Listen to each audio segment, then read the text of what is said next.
Fasu adalah seorang bartender muda, harus dijatuhi hukuman penjara atas pembunuhan seorang sopir taksi muda yang bernama Arafin. Lebih dari 8 tahun kemudian, seorang pengacara pemula yang bernama Ramachandra atau Ram mulai menyadari jika Fasu sudah dijebak.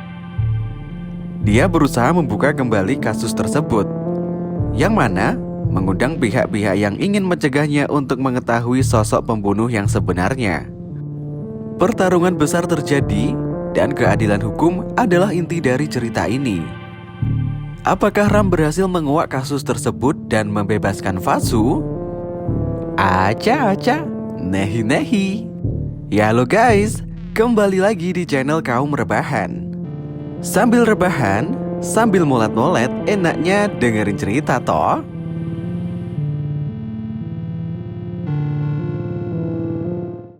Nah, kebetulan banget nih guys, kali ini Mimin mau ngebahas satu buah alur film India yang berjudul Tim Marusu. Penasaran kan gimana sih kelanjutan ceritanya? Penasaran? Penasaran dong Min? Sudah kuduga. Kalau gitu, tonton video ini sampai habis. Dan gak usah banyak basa-basi lagi, langsung saja kita menuju ke ceritanya. Eits, tapi awas, video ini mengandung banyak spoiler, jadi buat kamu yang gak mau kena spoiler, pokoknya harus mau. Tim Marusu Asiman Valley adalah sebuah film thriller kriminal berbahasa Telugu India tahun 2021. Disutradarai oleh Saran Kopi Setidan, diproduseri oleh Mahesh S. Koneru dan Yarabolus Rujan, di bawah perusahaan produksi S-Coast Production dan S Original. Film ini dibintangi oleh Satadev Kacarana, Priyanka Jawalkar, dan Ajay sebagai pemeran utama. Tim Marusu adalah remake film Kanada 2019 Birbal Trilogi K1 Finding Vajramuni yang berdasarkan pada film Korea New Trial. Film ini dirilis pada tanggal 30 Juli 2021. Bermula pada tahun 2011, seorang pria tak dikenal meminta bantuan kepada seorang petugas kremasi untuk mengkremasi sesosok mayat. Tapi tanpa sepengetahuan orang itu, petugas tersebut merekam kegiatan mereka. Di sebuah restoran, seorang sopir taksi memperlihatkan rekaman itu kepada rekannya. Naas, ketika dia dalam perjalanan pulang, supir taksi tersebut dicegat dan dibunuh oleh seseorang yang tak dikenal. Lalu datanglah Fasu yang kemudian tertabrak oleh si pembunuh itu. Orang itu pergi dan meninggalkan Fasu yang melihat ada darah merembes dari dalam taksi. Ketika polisi dan petugas forensik datang ke TKP, mereka langsung menuduh Fasu telah melakukan pembunuhan itu. Nasib sial pun belum juga pergi. Saat polisi menggeledah motor milik Fasu, mereka menemukan sebuah pisau di sana. Hal itu semakin menguatkan bukti bahwa Fasulah yang melakukan pembunuhan tersebut. Fasu pun didakwa hukuman seumur hidup. 8 tahun kemudian, ada seorang pengacara yang berpenampilan sederhana bernama Ram. Dia bekerja di asosiasi di perusahaan kecil. Suatu hari, Ram mendapat pekerjaan dari bosnya untuk menangani kasus seorang selebriti. Dengan senang hati, Ram menemui kliennya yang ternyata ingin menggugat pemeran Bahubali karena seharusnya dialah yang memainkan peran tersebut. Ram yang sudah kelewat kesal marah memberikan alamat sebuah rumah sakit jiwa kepada kliennya saat itu. Saat Ram berada di sebuah kedai kopi, Ram mendapatkan informasi mengenai Asosiasi Rau yang merupakan penyedia jasa pengacara terbesar sedang mencari pengacara terbaik. Asosiasi Rau mempunyai kelebihan, yaitu bahwa rakyat biasa juga harus mendapatkan keadilan. Tanpa pikir panjang, Ram langsung mengajukan lamaran ke asosiasi tersebut. Setelah melakukan rangkaian sesi wawancara, hanya jawaban dari Ramlah yang memuaskan. Hingga akhirnya Ram diterima di asosiasi itu. Bosnya pun meminta asisten pengacara bernama Anu dan Sadakar untuk membantu Ram dalam menangani kasus ganti rugi atas pembunuhan seorang sopir taksi 8 tahun yang lalu. Rupanya, Anu adalah teman kuliah yang sekarang adalah pacarnya. Keesokan harinya, Ram dan asistennya mengunjungi rumah kliennya. Di sana, Anu menjelaskan jika Vasu telah dibebaskan bersyarat, tapi perusahaan taksi menuntut Vasu untuk mengembalikan biaya ganti rugi sebesar 2 miliar rupiah. Uang itu adalah uang yang digunakan untuk kompensasi keluarga mendiang sang sopir. Setibanya di rumah Vasu, ibunya meminta bantuan kepada Asosiasi Rau agar mereka tidak dituntut biaya ganti rugi oleh perusahaan taksi.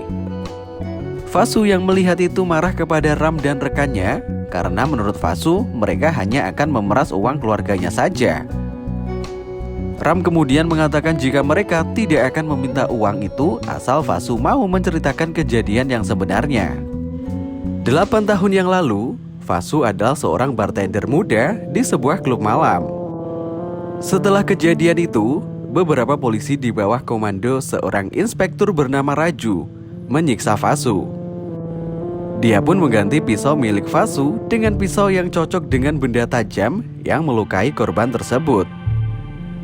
Vasu juga dipaksa menandatangani laporan karangan Raju. Awalnya Vasu menolak, tapi karena dia tidak kuat menerima siksaan Raju dan timnya, dia akhirnya mau melakukannya. Di tempat lain, di dalam rapatnya, Ram tidak membahas ganti rugi itu, melainkan dia memberi usul kepada timnya untuk membuka kembali kasus itu. Karena jika mereka berhasil, maka nama asosiasi ini akan semakin baik di mata masyarakat. Mendengar ide itu, pemimpin asosiasi pun setuju dengan ide Ram. Di kediamannya, Vasu mendapat panggilan telepon dari orang asing yang mengatakan jika kedua raja sedang berperang, maka prajurit miskinlah yang akan mati. Jika Vasu membuka kasusnya kembali, maka polisi tidak akan diam. Dari situ, Vasu menemui Ram untuk menolak kasusnya dibuka kembali. Ram kesal dan langsung menyebut Vasu seorang pembunuh di tempat itu. Hingga semua orang melemparkan tatapan sinis kepada Vasu. Ram juga bilang jika kedepannya bukan hanya Vasu saja yang terkena dampak, melainkan seluruh anggota keluarganya akan dicap sebagai keluarga seorang pembunuh. Vasu harus memperjuangkan kasus ini jika dia ingin nama baiknya kembali. Vasu kemudian bergegas untuk meminta maaf kepada Ram dan pada akhirnya dia mau jika kasusnya dibuka kembali. Ram pun mencoba mereka ulang adegan pembunuhan 8 tahun lalu sesuai laporan polisi. Tapi laporan itu telah salah ditulis karena pembunuhan seorang sopir taksi membutuhkan waktu 5 menit dan bukan 90 detik. Namun, bukti itu belum cukup karena sidik jari Vasu terdapat di pisau tersebut. Vasu pun kemudian menjelaskan jika beberapa jam sebelum pembunuhan, Inspektur Raju dan anak buahnya mencoba menggoda seorang bartender perempuan bernama Rina. Vasu kemudian menemukan Rina disekap di dapur oleh pemilik bar itu. Vasu mengajar bosnya dan mengajak Rina kabur dari sana. Karena panik, Rina membawa sebuah pisau yang kemudian disimpan di dalam jok motor Vasu. Vasu lalu mengantarkan Rina dan menyuruhnya kembali ke kota asalnya karena bekerja sebagai pelayan klub malam sungguh berat untuk seorang wanita. Vasu sengaja tidak mencari keberadaan Rina karena dia takut itu akan membebani hidup Rina dan sekarang dia tidak tahu keberadaan Rina. Vasu yang bisa melukis wajah Rina agar bisa ditemukan. Kemudian, Ram mendapat ide untuk membuat berita negatif tentang Rina yang sudah menipu Sudakar. Ram berharap jika kabar itu akan membuat Rina menelpon Sudakar atas beritanya di media sosial. Pada hari berikutnya, seorang pengacara bernama Murti yang dulu sudah menjebloskan Vasu ke penjara datang untuk memberi peringatan kepada Ram. Dia memberikan surat pengakuan bahwa Vasu telah menerima semua kejahatan yang dilakukannya dan meminta pengadilan membebaskannya karena saat itu ibunya sedang sakit. Ram yang marah langsung menelpon Vasu karena dia merasa Fasu telah menipunya. Ketika dia sedang berbicara dengan Fasu, Ram tiba-tiba ditabrak oleh sebuah truk dari belakang. Beruntung, Ram tidak mengalami luka parah. Fasu kemudian datang dan meminta maaf karena saat itu ibunya sedang sakit, jadi dia tidak tahu harus berbuat apa. Tak berselang lama, Rina menghubungi Sudakar karena tidak terima dengan berita itu. Sudakar lalu memberikan ponselnya kepada Fasu. Fasu kemudian menjelaskan maksud dari itu semua. Setelah Fasu mendapatkan alamat Rina, dia langsung menemui Rina di kota lain. Fasu pun menceritakan semua kejadiannya. Namun, Rina tidak bisa membantunya karena dia sudah mempunyai keluarga baru. Dan jika dia membantu Fasu, nantinya keluarganya akan mendapatkan masalah. Fasu kemudian pulang dan memberitahu Ram jika Rina menolak membantunya. Namun, ketika Fasu berada di dalam bus, beberapa polisi menangkapnya atas kasus pembunuhan yang menimpa seorang manajer hotel bernama Rina. Namun, Ram langsung menunjukkan bukti rekaman yang dia pasang di baju Fasu. Fasu tidak dijerat hukuman soal kasus itu. Ketika Fasu mengantarkan ibunya berobat, ada segerombolan preman yang membuntutinya. Di saat yang bersamaan, Ram yang menemui keluarga Anu mendapat telepon dari Fasu. Ram pun langsung meninggalkan keluarga Anu meski mereka harus berdebat terlebih dahulu. Ram langsung datang ke rumah sakit itu dan menemukan keberadaan Fasu beserta ibunya. Tanpa ragu, Ram menghajar semua preman itu dan pergi dari rumah sakit tersebut tanpa luka sedikit pun. Ram kemudian mencoba menggali informasi soal kejadian 8 tahun lalu. Saat dia melihat seorang penjual koran bekas, Ram menemukan ide untuk mencari sebuah berita yang terkait dengan kejadian 8 tahun lalu. Ram menemukan berita kecelakaan bus yang melewati tempat kejadian tersebut. Tidak ingin mengulur waktu, Ram dan Sudakar mendatangi rumah sopir bus tersebut.